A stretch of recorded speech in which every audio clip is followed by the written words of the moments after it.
Good morning. My name is Reverend Grace Lovejoy. I'm a licensed and ordained minister for the Centers for Spiritual Living.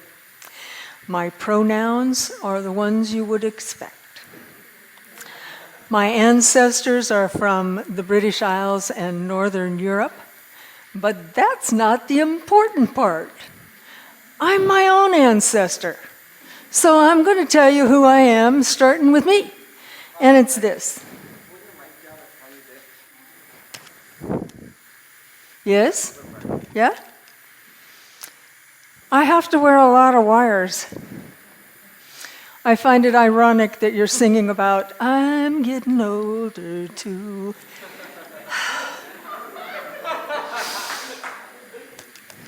Yeah, I swore I was going to get off the pulpit when I had to wear oxygen full time.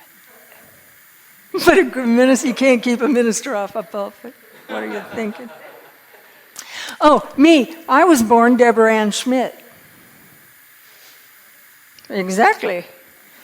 I married and divorced Mort. I married and divorced Wyant. I chose my own last name, Grace. When I moved up here to Santa Cruz in the late 90s, people said, what's your name? I said, Grace. Just say goodnight, Gracie. And so eventually someone would say, what's your last name? I'd say, Grace. And they'd say, Grace, Grace? No, it's Debbie Grace. After my liver transplant, I went, a new life needs a new name, so I am Grace Lovejoy. We not only have ancestors who got us across the ocean, we also have ancestors within ourselves. So I love that we have a theme going on for this month about permaculture.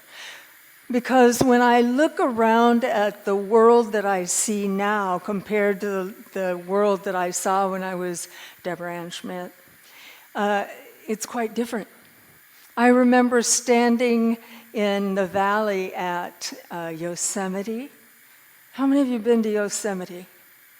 Oh, thank you.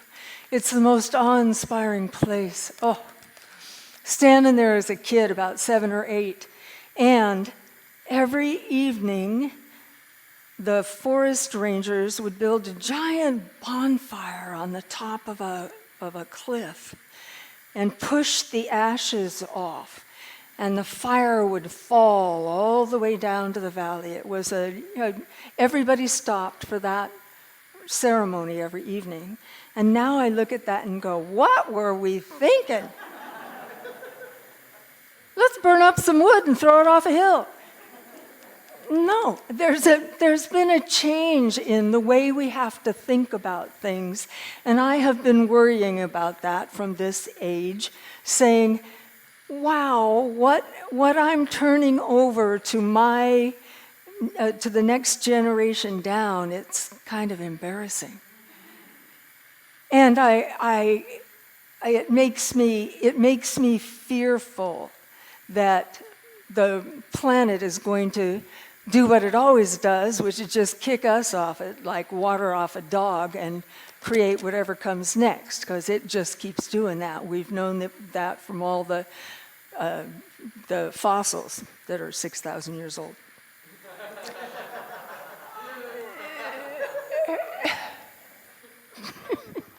I love being up here. So this idea of permaculture as a new way to bring land back into use and to be good stewards of it is a very comforting thing for me.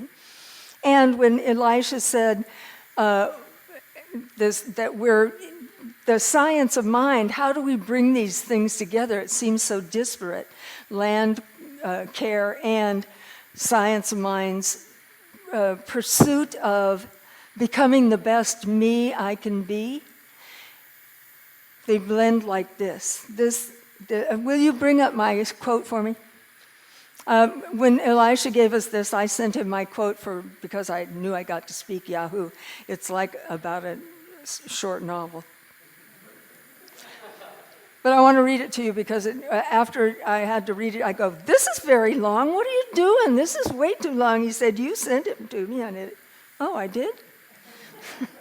So, In the world and waking consciousness, there are many co-creators of the magical display. There is the individual and the collective creation of this magical display. And the individual, the collective, and the universal consciousness are completely interconnected and interdependent. You alone are not the creator of the reality you experience. Every living being is a unique individual expression of the life power, the Holy One of Being, and a co-creator with God of the reality you experience. Nevertheless, when there is a transformation in your own consciousness, there is a proportional and corresponding transformation in the world. In the reality of your experience in transforming yourself, you transform the world in which you exist. Do you want to change the world? You are the world, and the world is you. If you want to change the world, make a change in your own consciousness. So here we are. And that's what, to me, Science of Mind has been about. It has changed the way I think about myself. It's changed the way I think about how I interact in the world. And it's taken, all these decades to take the sharp edges off the way I used to interact with human beings around me. The younger I was, the more sarcastic I was. Anybody else out there with that? Yeah. I don't think that's uncommon. But then I also started to recognize just how acidic that is to me. That sarcastic place requires a sarcastic turn of mind, and although it can often be extraordinarily funny, it's not really good for your body. So as I'm looking at permaculture and I'm looking at the ways that we start to interact with it, I recognize that we have a way to interact with the world, and it has to do with the next generations. The next generations who are coming up behind us, behind me, and are thinking more globally than individually. I think Science of Mind up until now has been exactly about helping me be a better person. And I'm going to continue to do that, and I'd like you all to come with me on that journey. But also to broaden our experiences and to recognize that we are part of this planet. You're an earthling. Even if we go to Mars, you got to take this planet with you. You won't be doing without air. It's not easy to go to a party that says, bring your own air. So we're required to do something in a different way than we've ever been doing it before. And it revolves around not just being me and my concern, but also being part of a global mind and a community mind that has something happening that is beneficial and constructive for the next generations that come along. So, I love that we have this permaculture garden that's going to be going up here.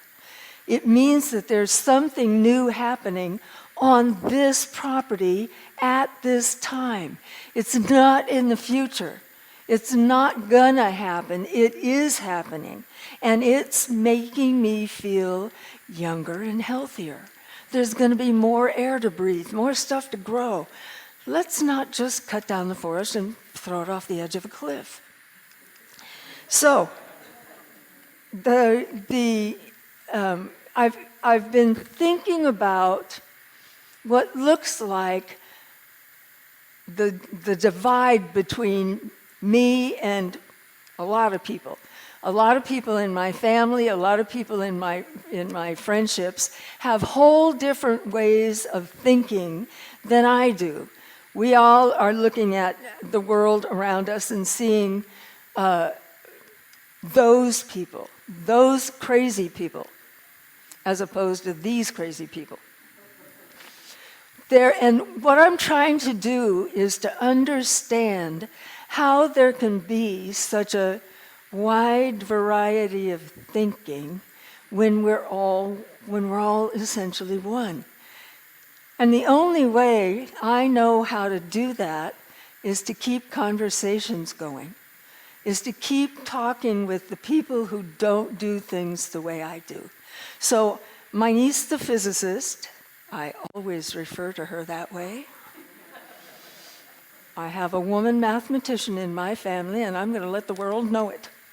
So my niece, the physicist, is one of my favorite people on the planet. Great sense of humor, a terrific metaphysician, and an atheist. I'm a minister. Well, there's one little difference.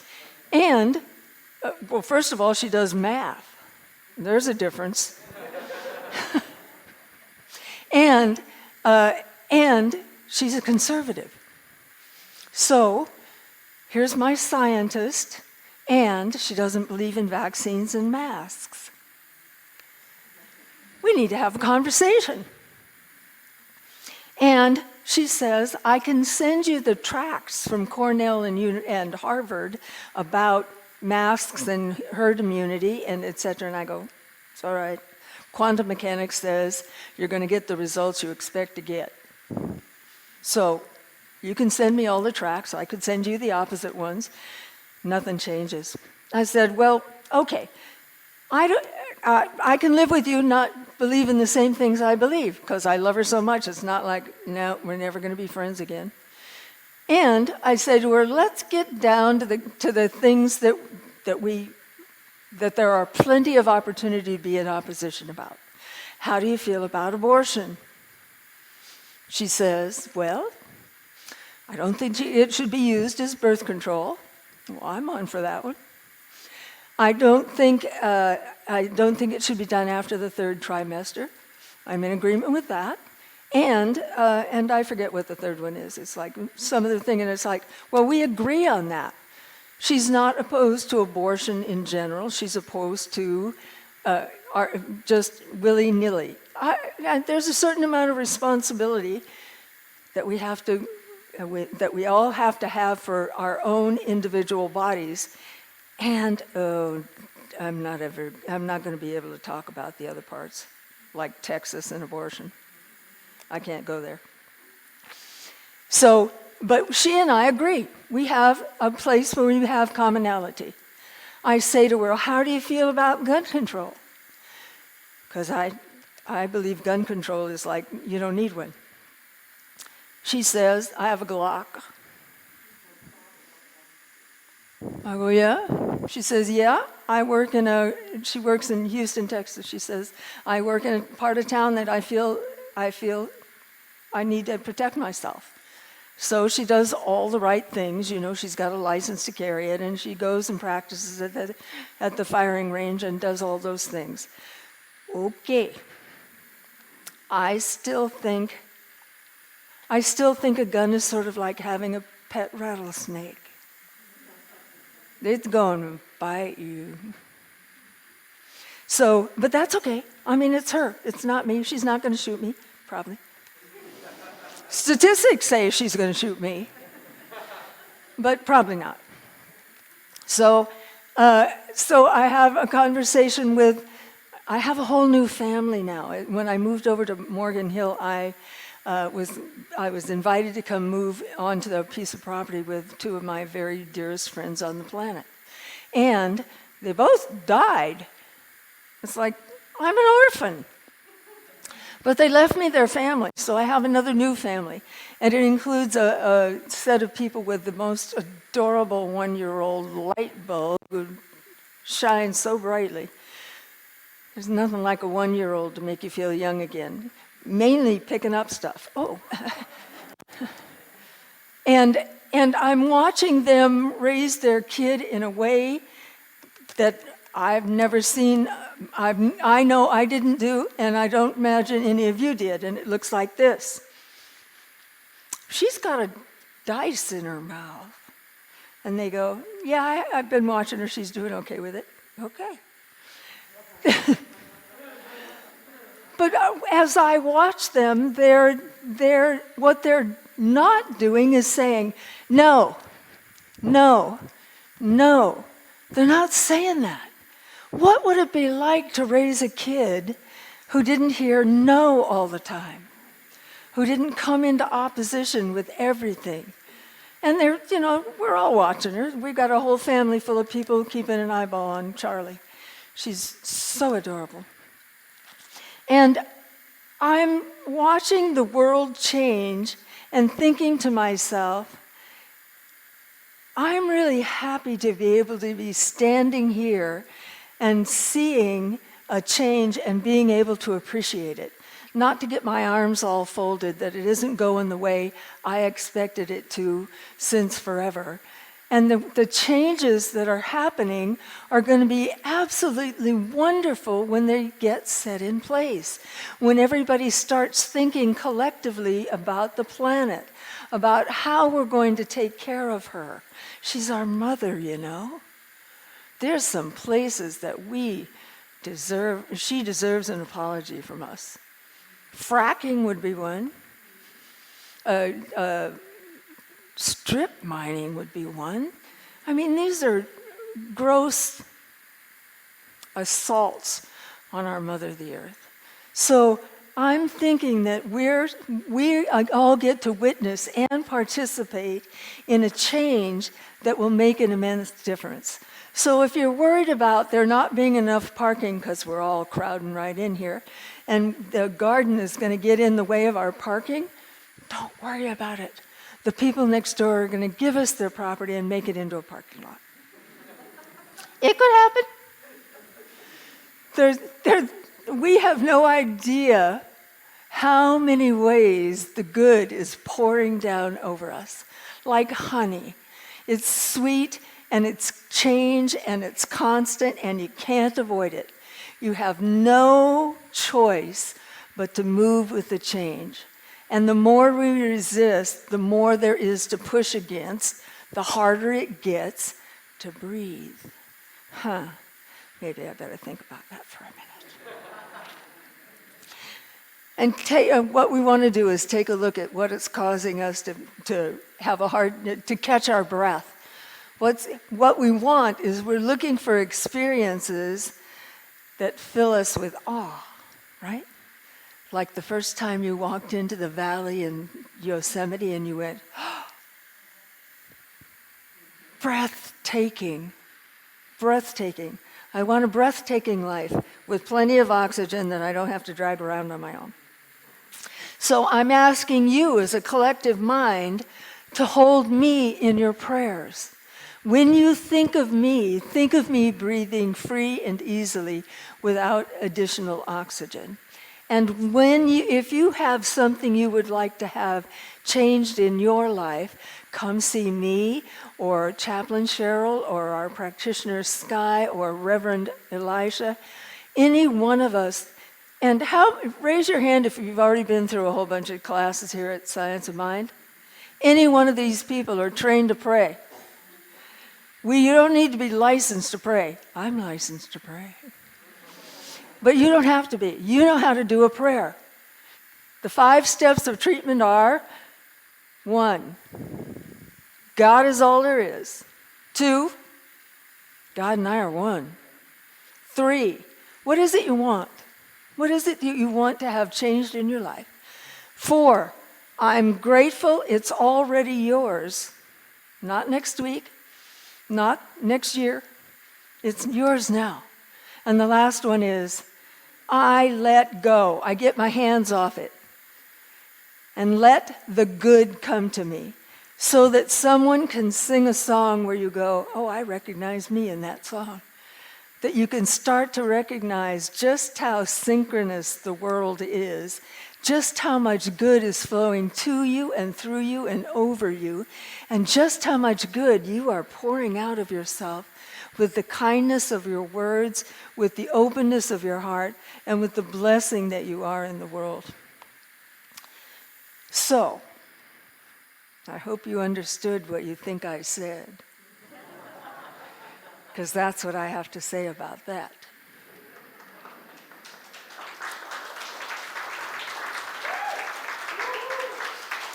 So if you will, why don't you put your feet on the floor so you're grounded on Mother Earth, my darling earthlings. And take that deep breath.